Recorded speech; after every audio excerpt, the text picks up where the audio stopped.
मैंने उससे कहा कि मेरे से निकाह करो पहले। उसने मुझसे झूठा निकाह किया और अपने दोस्त के घर ले गया। तकरीबन हम लोग 3 माह वहाँ रहे। जब उसने मुझे यूज़ कर लिया, उसको पता चला मेरे घर वाले मुझे ढूंढ रहे हैं और वो लोग कत्ल कर देंगे, तो उसने मुझे छोड़ दिया वहाँ पर। ख्वाहिशात जिस मोड़ पर ले आई हैं, इस मोड़ पर भी अगर अब मैं ख्वाहिशात का इजहार करूँगी मज़ीद, तो मेरे ख्याल से शायद मैं कुछ भी नहीं पा सकती। अब अगर कोई मुझे अब सिर्फ अपना नाम और तहफ़्फ़ुज़ देने का वादा कर ले, तो शायद यही मेरे लिए बहुत बड़ी बात है। अस्सलाम वालेकुम नाजरीन, मैं आपका अपना मेज़बान ज़ुबैर राजपूत और आप देख रहे हैं आपका अपना चैनल। तो नाजरीन, हमारे साथ 21 साला लड़की मौजूद है जिनका ताल्लुक़ कश्मीर से है। और नाजरीन, हमने हमेशा सुनते आए हैं कश्मीर एक जन्नत है, और एक कश्मीर की ही जन्नत हमारे पास बैठी हुई है जो इस टाइम परेशान है।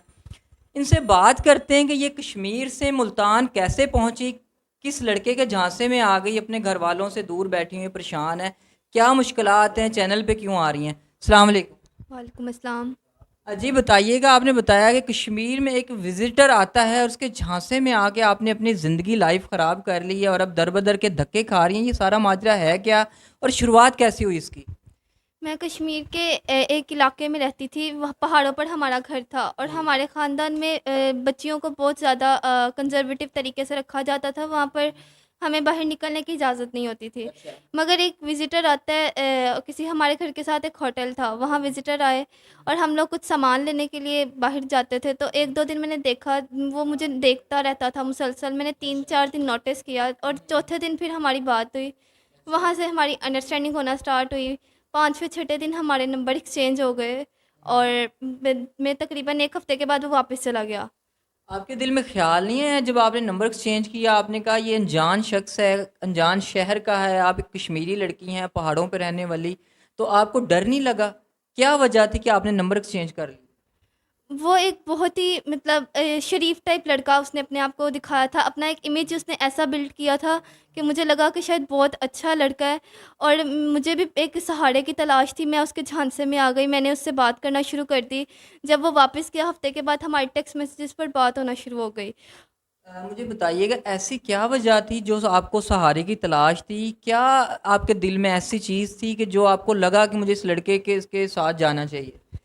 हमारे मैंने आपको बताया ख़ानदान कंज़र्वेटिव था, उनमें बच्चियों को बाहर निकलने की इतना इजाज़त नहीं होती थी। मगर मैं तो पहले ही इन पहाड़ों से तंग थी, मेरी ज़िंदगी यहाँ तक ही महदूद होकर रह गई थी। मैं यहाँ से निकलना चाहती थी और उसने मुझे कहा था, बहुत उसने मुझे सब्ज़ बाग दिखाए थे। मतलब दुनिया देखना चाहती थी आप, बाहर की शहर देखना चाहती थी, शहर की रोशनी मतलब जो शहरों में माहौल होता है वो देखना चाहती थी। जी, बिल्कुल ऐसा ही है। और जब उसने मुझे सब्ज़ बाग दिखाए तो मैंने हमारे ख़ानदान में तो वैसे भी हमारे कबीले से बड़ी शादी नहीं करते और अगर ऐसा हो तो जान से मार दिया जाता है। तो अच्छा। उसने जब मुझे कहा शादी का, तो मैंने उससे पहले निकाह का कहा। तो उसके बाद उसने मेरे साथ झूठा निकाह किया। वो मुझे लेकर मुल्तान आ गया। अच्छा जुनैशा, मुझे आप ये बताओ कि इतनी हिम्मत एक लड़की में कैसे आ गई कि वो अपना घर छोड़ने के लिए मजबूर हो? जब उसने इतना कुछ इतने सब्ज़ बाग दिखाए थे, उसने मुझे कहा था दुनिया दिखाऊँगा, मैं तुम्हें शहर दिखाऊँगा। मुझे तो पहले इस चीज़ का बहुत शौक था और फिर एक मोहब्बत का झांसा उसने जो मुझे दिया, इसके बाद मैं शायद खुद पर काबू नहीं पा सकी और मैं उसकी बात मानने के लिए तैयार हो गई। तो जुनैशा, जब आपको वो मुल्तान शहर में ले आया तो वहाँ से आगे किसके घर लेके गया, और निकाह का जो आपने बताया कि झूठा निकाह किया गया, वो क्या तरीकाकार था उसका? वो सबसे पहले मुझे मुल्तान अपनी फैमिली से नहीं मिलवाना चाहता था। मैंने उससे कहा भी कि मुझे अपने घर क्यों नहीं लेकर जा रहे? उसने कहा कि नहीं, अभी हम कुछ टाइम के बाद जाएँगे।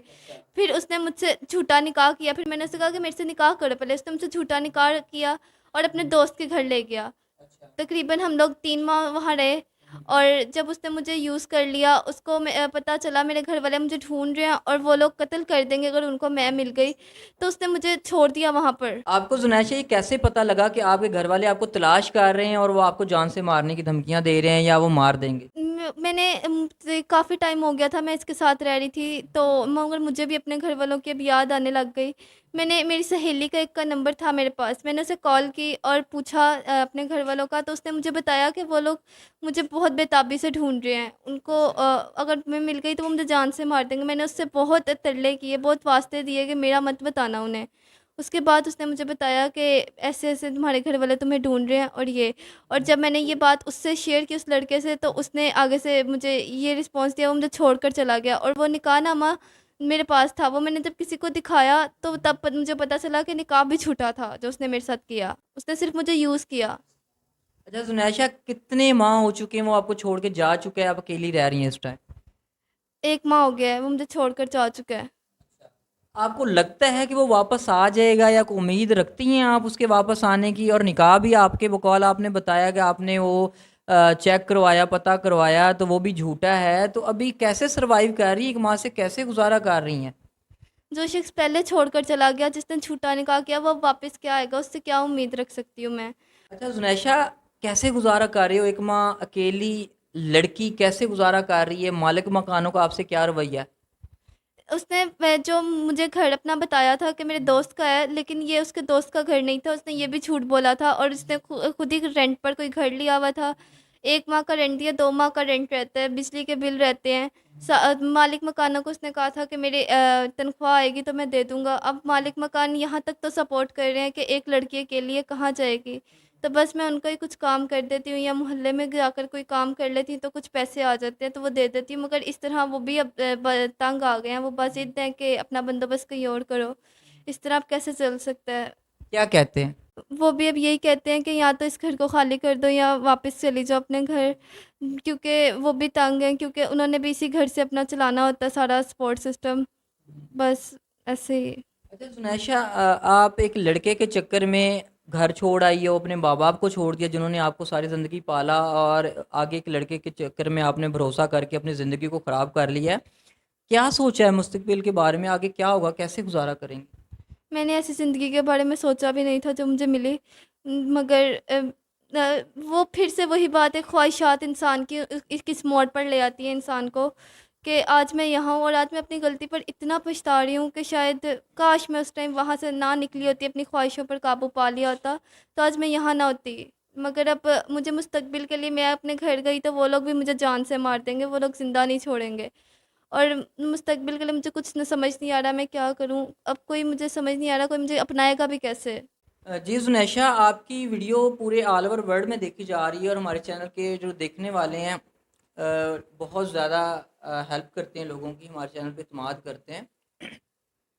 अगर कोई हमारे चैनल से राब्ता करता है कि ये बेसहारा है और मैं इसको सहारा देता हूँ, रहने के लिए घर देता हूँ, इसकी ख्वाहिशात पूरी करूँगा, तो नेक्स्ट शादी के बारे में क्या कहती हैं? ज़ाहिर-सी बात है, अभी मैं बेसहारा हूँ और अगर कोई मुझे सहारा देगा तो ये उसका ज़र्फ़ है। और औरत को इससे ज़्यादा क्या चाहिए होता है कि अगर कोई इसको अपना नाम और तहफ़्फ़ुज़ दे। और अकेली लड़की तो वैसे भी इस माशरे में सर्वाइव नहीं कर सकती। हमारे माशरे में अकेली लड़की को कुछ नहीं समझा जाता। और उससे पहले मेरे घर का जो रेंट है और बिजली के बिल हैं, अगर वो कोई अदा कर दे तो बहुत शुक्रिया। अच्छा ज़ुनैरा, कोई आपकी डिमांड हो, कोई आप ज़ाहिर बात है आपकी एज 21 साल है, अगर आपकी एज से कोई बड़ा शख्स आपसे राब्ता करता है शादी के लिए, या सेकंड मैरिज वाला राब्ता करता है, तो फिर इस बारे में क्या कहेंगे? औरत को अब जितना एक ख्वाहिशात जिस मोड़ पर ले आई हैं, इस मोड़ पर भी अगर अब मैं ख्वाहिशात का इज़हार करूँगी मज़ीद, तो मेरे ख़्याल से शायद मैं कुछ भी नहीं पा सकती। अब अगर कोई मुझे अब सिर्फ़ अपना नाम और तहफ़्फ़ुज़ देने का वादा कर ले, तो शायद यही मेरे लिए बहुत बड़ी बात है। तो जी नाज़रीन, 21 साला ज़ुनैरा की सारी कहानी आप जान चुके हैं। पहाड़ों पे रहने वाली लड़की, फूलों में खेलने वाली लड़की आज दर-बदर के धक्के खा रही है। तो नाज़रीन, स्क्रीन पे इनका नंबर चल रहा होगा, उस नंबर पे आप इनसे राब्ता कर सकते हैं, इनसे बात कर सकते हैं, इनकी मुश्किलात को हल कर सकते हैं। तो नाज़रीन, इसी बात के साथ अपने मेज़बान को इजाज़त दीजिएगा। अल्लाह निगहबान।